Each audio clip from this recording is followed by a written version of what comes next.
The air in the grand ballroom of Northwood Academy felt thick, heavy with the scent of expensive perfume, and wax from the dozens of crystal chandeliers hanging overhead like frozen constellations. It was the annual fundraising gala, an event designed to separate the wealthy from their money for a cause they already supported. A low, pleasant hum of conversation bubbled under the soft notes of a string quartet playing in the corner. Everywhere you looked, there were smiles and laughter, the clinking of champagne flutes, and the soft rustle of silk and tuxedo jackets. At the heart of it all, like a planet with its own gravitational pull, stood a young man named David Chun. He was the guest of honor, the school's bright young history teacher who had just secured a massive grant to digitize the Academy's archives. A circle of admirers, mostly parents and board members, surrounded him, hanging on his every word. David wore it well. His tuxedo fit perfectly, his smile was warm and practiced, and he spoke with an easy confidence that made people feel like they were the only ones in the room. He laughed at a joke made by a man with a silver beard, nodding as if he'd heard it for the first time. Beside him, his fiancée, Eleanor, a vision in a deep blue gown, squeezed his arm. Her presence was a quiet declaration of his belonging in this world. Her father, Mr. Vance, a man whose fortune had built half the school's new wing, stood nearby. He didn't smile as much as the others. He watched David with a look that was not quite approval, but more like a craftsman admiring a well-made tool he was considering purchasing. David could feel the older man's gaze on him, a subtle pressure that made him stand a little straighter. He took a sip of his champagne, the cool bubbles a brief distraction. He was good at this. He had learned to be good at this. But sometimes, when he caught his reflection in a polished brass railing, he saw a stranger looking back. A boy from a neighborhood where the only chandeliers were the bare bulbs in the kitchen, and the only galas were block parties with a cooler full of soda. He pushed the thought away and focused on the woman in front of him, asking about the historical significance of some old letters. He had a role to play, and he was determined to play it perfectly. Moving through the edges of this glittering world was Elena.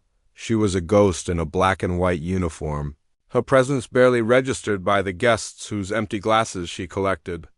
Her world was not one of laughter and perfume, but of the quiet clink of her tray against the marble floor and the faint, lingering smell of cleaning solution that clung to her hands no matter how many times she washed them.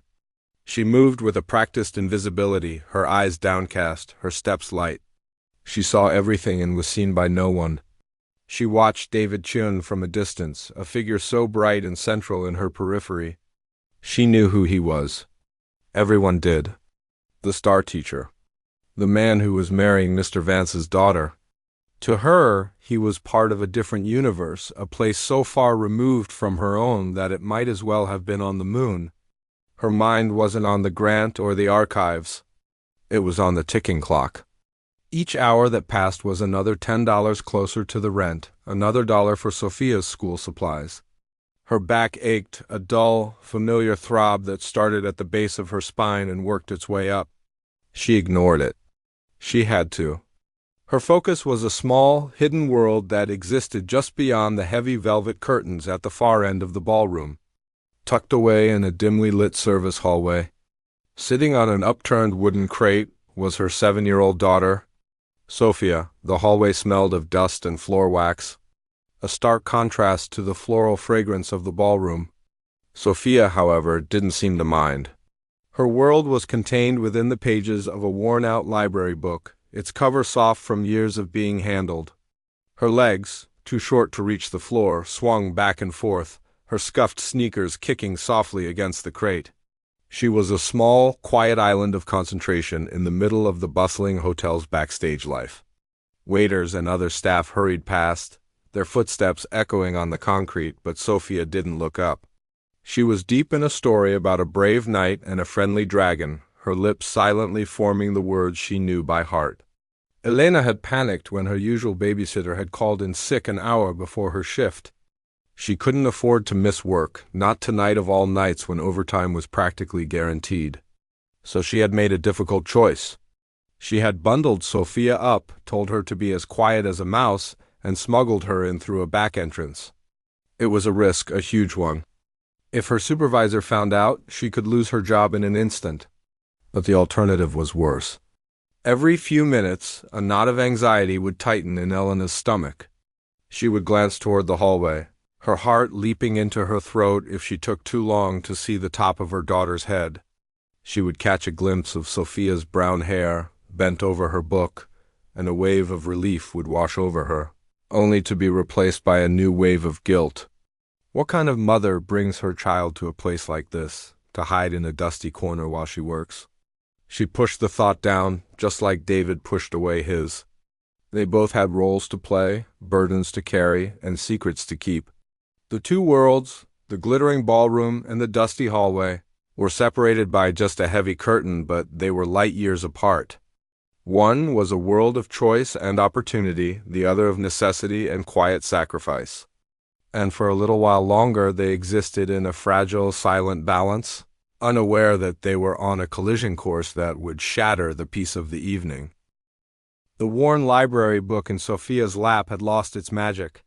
The brave knight and his friendly dragon were no match for the muffled sounds seeping through the heavy velvet curtain. The laughter wasn't just laughter anymore. It was like a collection of sparkling bells, a sound she'd only ever heard in cartoons. The music wasn't just background noise. It was a gentle, flowing river that seemed to pull at her, inviting her to see where it went. Her legs, which had been swinging contentedly, now felt restless, jittery with a curiosity that was stronger than her mother's warning to be a quiet little mouse. The words echoed in her head, a soft but firm command. But the mouse, she decided, wanted to see what was on the other side of the wall. Carefully she closed the book, her fingers tracing the soft, frayed cover one last time before placing it gently on the crate. She slid off, her sneakers making a soft scuff on the dusty concrete floor. The hallway seemed darker now, longer. The shadows clung to the walls like thick blankets. She took a deep breath, the air smelling of floor wax and something metallic, and crept towards the source of the sounds. The curtain felt like a barrier between two different worlds. She lifted a corner just a tiny bit and peered through. What she saw made her gasp, a small, sharp intake of breath that she immediately covered with her hand. It was like stepping into a fairy tale. The room was bigger than any she had ever imagined, a sparkling cave filled with light. The chandeliers weren't just lights. They were giant, glittering webs of crystal that threw tiny rainbows dancing across the walls and the faces of the people below. The women wore dresses in every color of the rainbow, some so puffy and shiny they looked like princesses from her storybook. The men were all dressed in dark suits like a flock of handsome crows, their shoes so polished they reflected the lights from the ceiling. A wave of warmth, filled with the sweet smell of flowers and something delicious like baked cheese, washed over her. This was a secret world, a magical party, and she was its only hidden guest. Her heart thumped against her ribs, a fast, excited drum. She knew she shouldn't be here, but the pull was too strong. She let the curtain fall back into place and scurried along the wall, her small body hugging the shadows until she found a perfect hiding spot behind a huge, smooth pillar. It was cool to the touch and felt like a giant, protective tree trunk in a forest of strangers. From here she could see everything without being seen. She pressed her cheek against the cool marble and just watched, her eyes wide with wonder. She saw a woman with a necklace that sparkled like a string of tiny stars, laughing so hard she had to hold her stomach. She saw a man balancing 3 glasses on a tray, moving with a slow, careful dance through the crowd. She saw a long table covered in white cloth, piled high with food she couldn't name, but that made her stomach rumble. It was all so beautiful, so bright and alive. She scanned the crowd, her eyes searching for a familiar face in the sea of strangers. She didn't know what she was looking for, not really. Just someone who didn't look like they belonged in a fairy tale. And then she saw him. At first, she almost didn't recognize him. He was standing in the middle of a group of people, all of them smiling and listening to him talk. He was wearing one of the dark suits, but it looked different on him, sharper, more like a prince's outfit than a waiter's. His hair was neatly combed, and he was laughing, a big, easy laugh that she could almost hear over the music. But it was his face, his kind, familiar face that she recognized. It was Mr. Chun, a huge, unstoppable smile spread across Sophia's face. It wasn't just any teacher. It was her teacher. The one who sat with her on the wobbly plastic chairs at the community center and helped her sound out the hard words in the very book she had just been reading. The one who told her that history was just a collection of amazing stories about real people, not just boring dates in a book. Seeing him here, in this magical place, was like finding out her favorite storybook character was real. He wasn't just a teacher anymore. He was a hero who had a secret, glamorous life. He was a superhero who had taken off his everyday clothes and put on a special suit. She felt a surge of pride, so strong and warm it made her feel like she was glowing. That was her teacher, the one who was patient and kind and made her feel smart. He belonged here, in this beautiful place, with all these important people.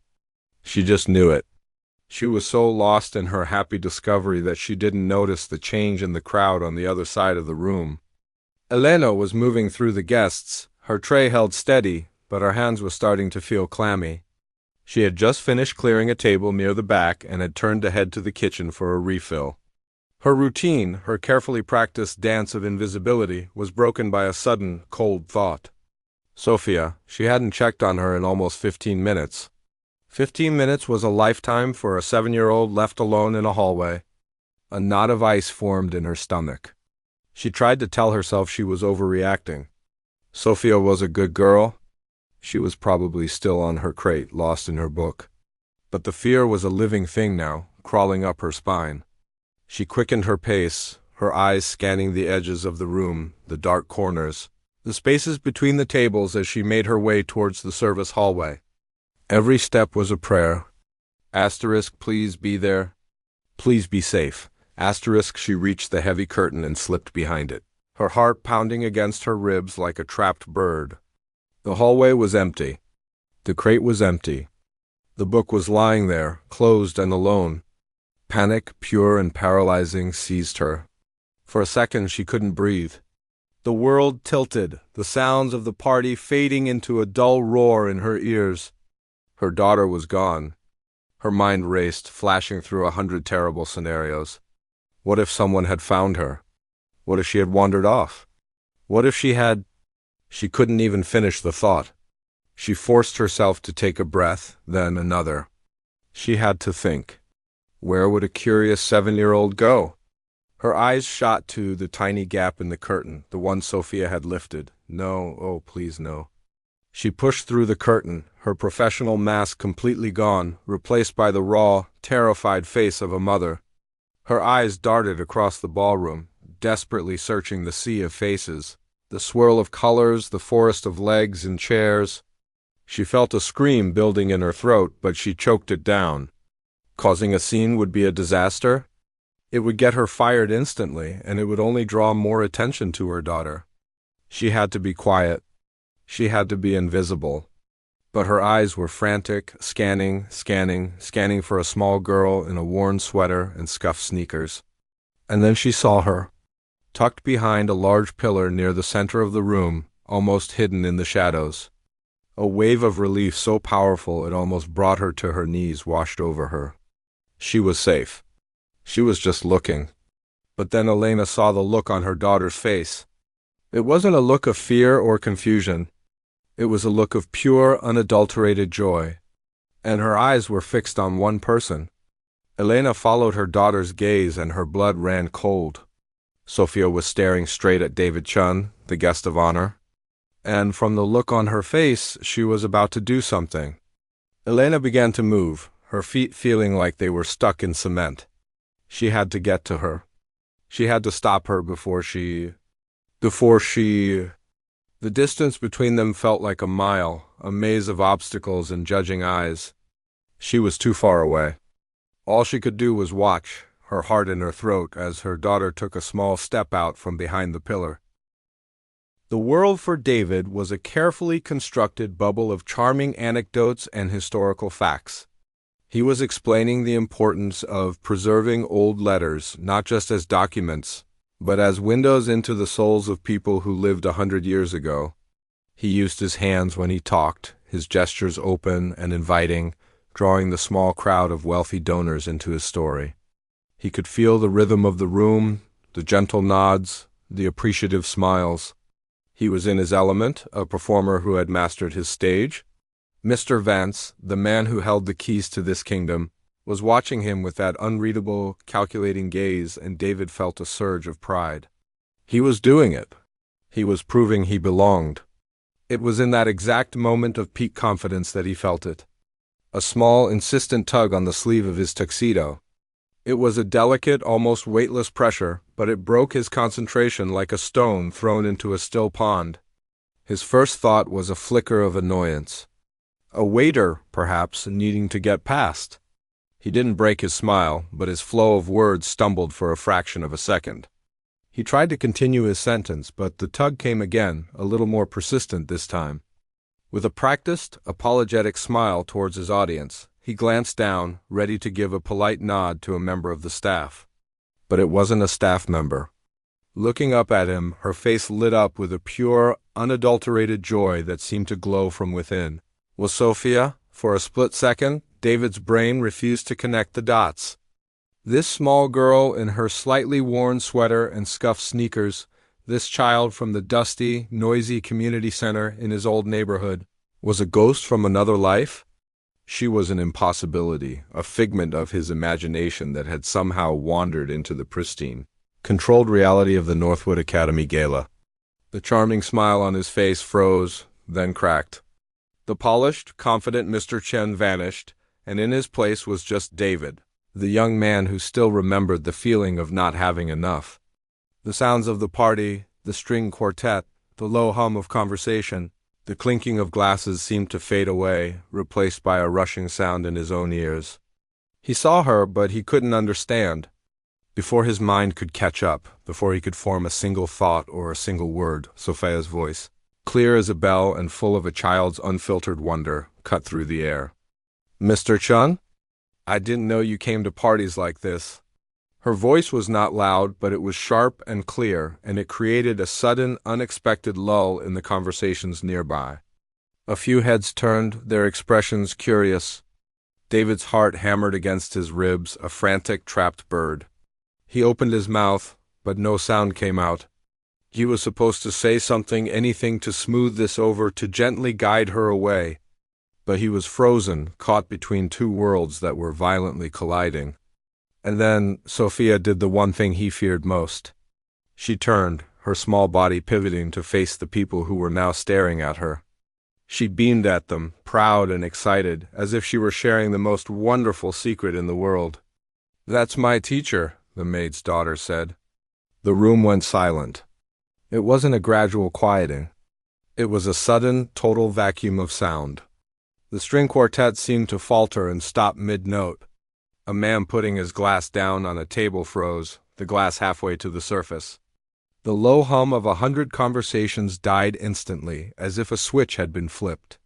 The silence was a physical presence, a heavy, suffocating blanket that smothered the warmth and light of the room. Every head, every pair of eyes turned in unison. It was a slow, horrifying wave of attention that washed over the small group, isolating them in the center of the ballroom like shipwreck survivors on a tiny island. On the other side of the room, Elena felt the silence hit her like a physical blow. She had been weaving through the crowd, her movements desperate but silent, her hand outstretched as if she could somehow pull her daughter back from across the room. When the words left Sophia's mouth, Elena stopped dead. Her feet felt like they were bolted to the marble floor. All the air left her lungs in a silent, agonizing gasp. She was no longer a ghost, an invisible part of the scenery. She was exposed.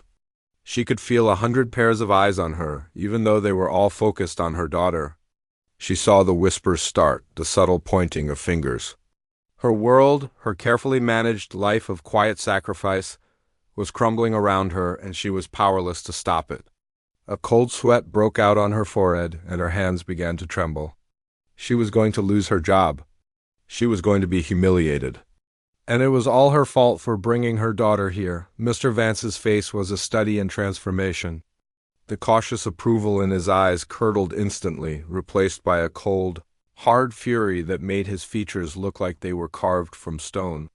He didn't look at Sophia, he looked at David, his gaze no longer that of a man assessing a tool, but of a man who had just discovered a fatal flaw in a very expensive machine. His jaw tightened and a muscle twitched in his cheek.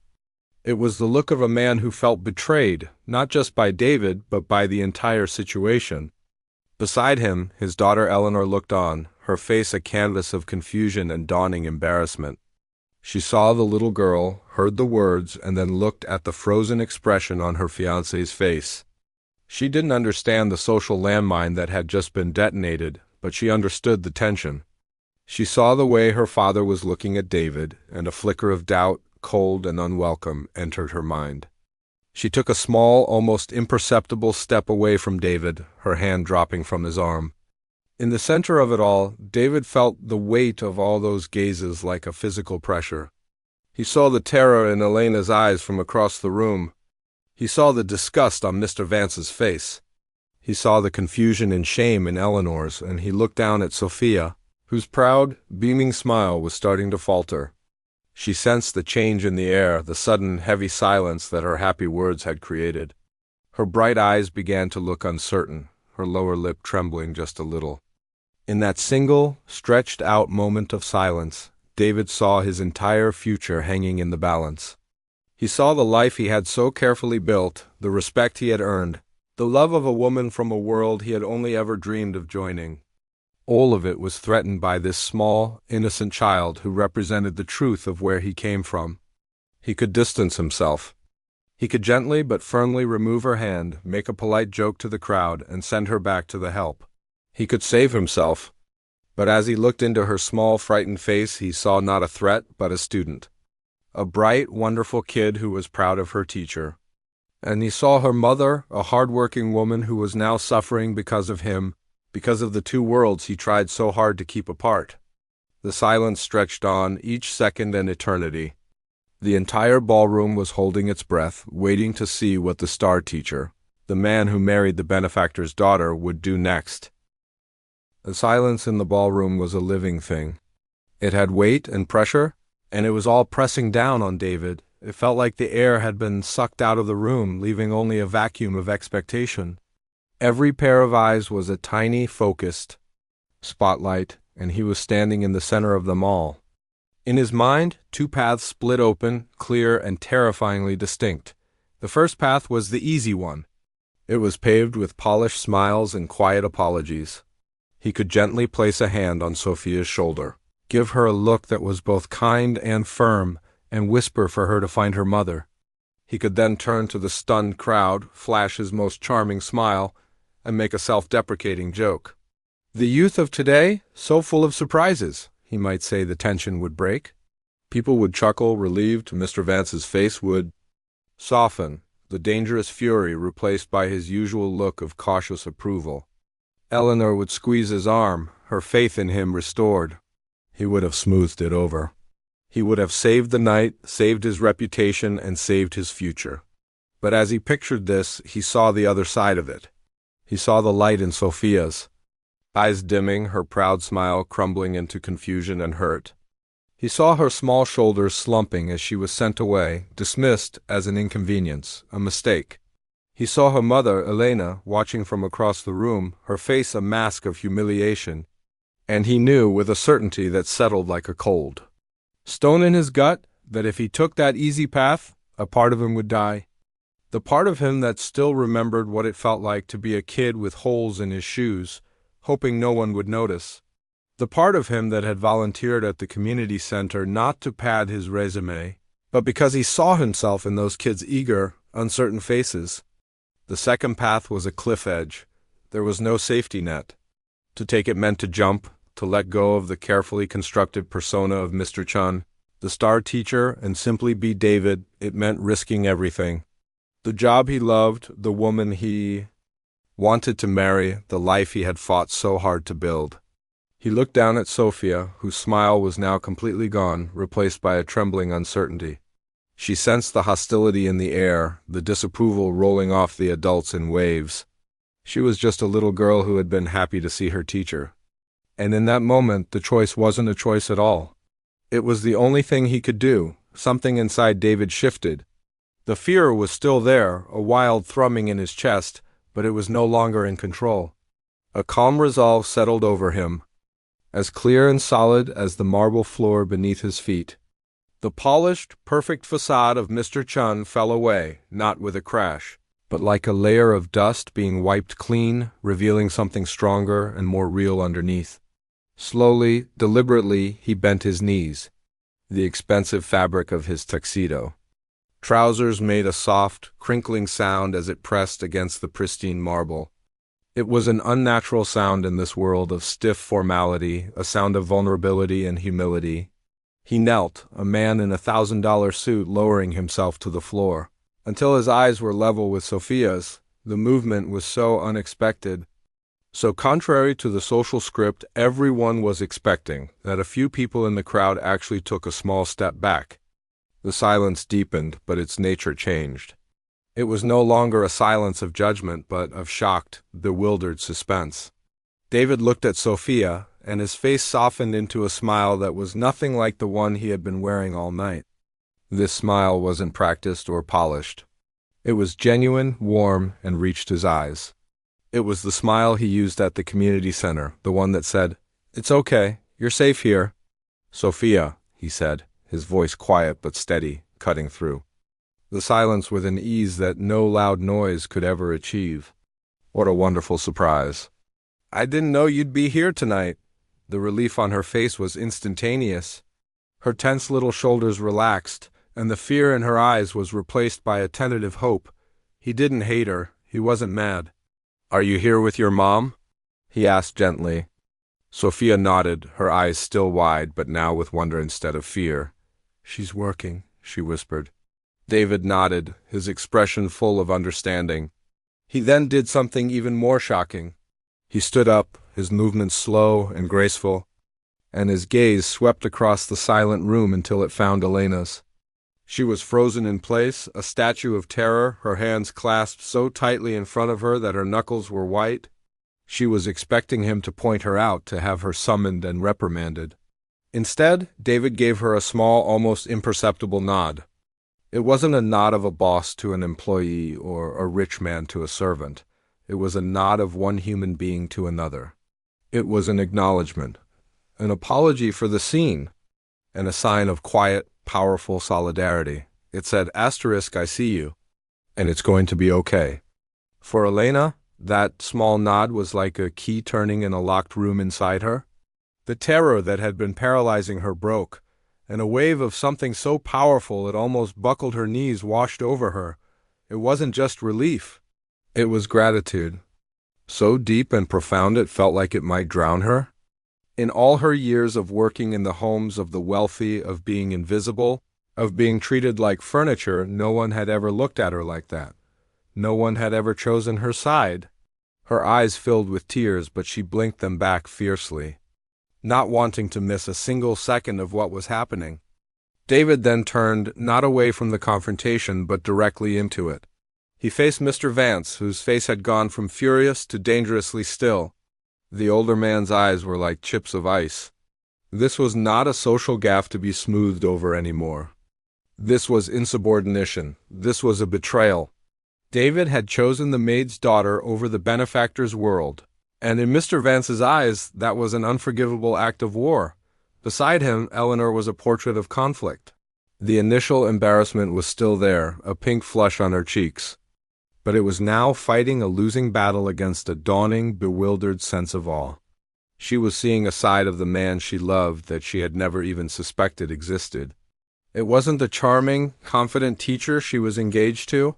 It was someone else, someone with a core of unshakable integrity, someone who was willing to risk everything for a small, frightened child. The questions in her mind were no longer about social standing, but about the very heart of the man she thought she knew. David stood there, in the center of the silent room, his back to no one. He had made his choice. He had jumped off the cliff, and now he had to learn how to fly. David's simple act of kneeling was like a single match struck in a dark room. It didn't banish the darkness, but for a moment, It changed everything, casting long, dancing shadows and making everyone see the space they were in differently. As he stood, the silence was no longer heavy with judgment, but charged with a new electric tension. He had not played his part. He had broken the script, and now no one knew what would happen next. He didn't look at the shocked faces of the other guests. He didn't look at the frightened little girl beside him. He turned his gaze directly to the one person in the room whose opinion he had been trying to win for years. The man who held the key to the future he so desperately wanted. Mr. Vance's face was a mask of cold, controlled fury. His eyes were like two chips of ice, and the muscle in his jaw worked silently. He was not a man who raised his voice or made a scene. His power was in his stillness, in the absolute certainty that his world was the correct one and that any deviation was a flaw to be eliminated. David met that icy gaze without flinching. There was no defiance in his eyes, no anger. There was only a quiet, unshakable dignity. He was not asking for forgiveness or permission. He was simply stating a truth. "Sir," he began, his voice clear and steady, carrying easily through the silent room. "This is Elena." He gestured slightly, not with a flourish, but with a simple, respectful motion of his hand. A few heads turned towards Elena, who felt a fresh wave of heat wash over her face. She wanted to disappear, to sink into the marble floor. But David's voice held her there, anchoring her. "She works incredibly hard for this school," David continued, his eyes still on Mr. Vance. "And this is her daughter, Sophia." He looked down at the little girl and gave her another warm, reassuring smile. "She's one of the brightest students I have the honor of teaching at the Lincoln Community Center." He paused, letting the words hang in the air. The name of the community center, a place in a part of town none of these people ever visited, landed in the room like a stone from another planet. Then David delivered the final, quiet blow. "And I am very proud to be her teacher." The admission was not a defense. It was a declaration. It was the sound of two worlds, once kept carefully separate, being welded together by a simple, honest statement. The aftermath was not a single explosion, but a series of small, controlled detonations. Mr. Vance did not say a word. He simply looked at David, his expression one of profound, almost pitying disappointment, as if David had just willingly thrown away a priceless treasure. He then turned, took his daughter Eleanor's arm with a grip that was just a little too firm, and said in a low, cold voice that was meant for David alone, "We're leaving." As he pulled her away, Eleanor looked back over her shoulder, her face a storm of confusion, embarrassment, and something else, something that looked a lot like awe. The crowd parted for them like the sea, and then, as if a spell had been broken, the whispers began. They were not loud, but they were everywhere. A rustling of silk and a murmuring of voices that followed David and Sophia. The night was over. Not with a bang, but with a quiet, devastating click of a door closing on a future. The drive back to David's apartment was suffocatingly silent. Eleanor sat as far away from him as she could in the passenger seat, staring out the window, the city lights blurring into streaks of color in her eyes. David's mind was a chaos of fear and a strange, surprising sense of relief. He had lost everything. The job, the approval, the easy path. And yet he felt more like himself than he had in years. Back in the quiet of their apartment, the tension finally broke. "How could you?" Eleanor's voice was shaky, not with anger, but with a deep, wounded confusion. "My father?" He was humiliated. "You humiliated all of us." And there it was. The moment of truth. David could have made excuses. He could have tried to explain it away with politics and principles. Instead, he just sat down on the couch, his shoulders slumped, and told her the truth. "I was scared," he said, his voice barely a whisper. He told her everything. About growing up in a small apartment, the smell of his mother's cooking mixing with the scent of the neighbor's garbage.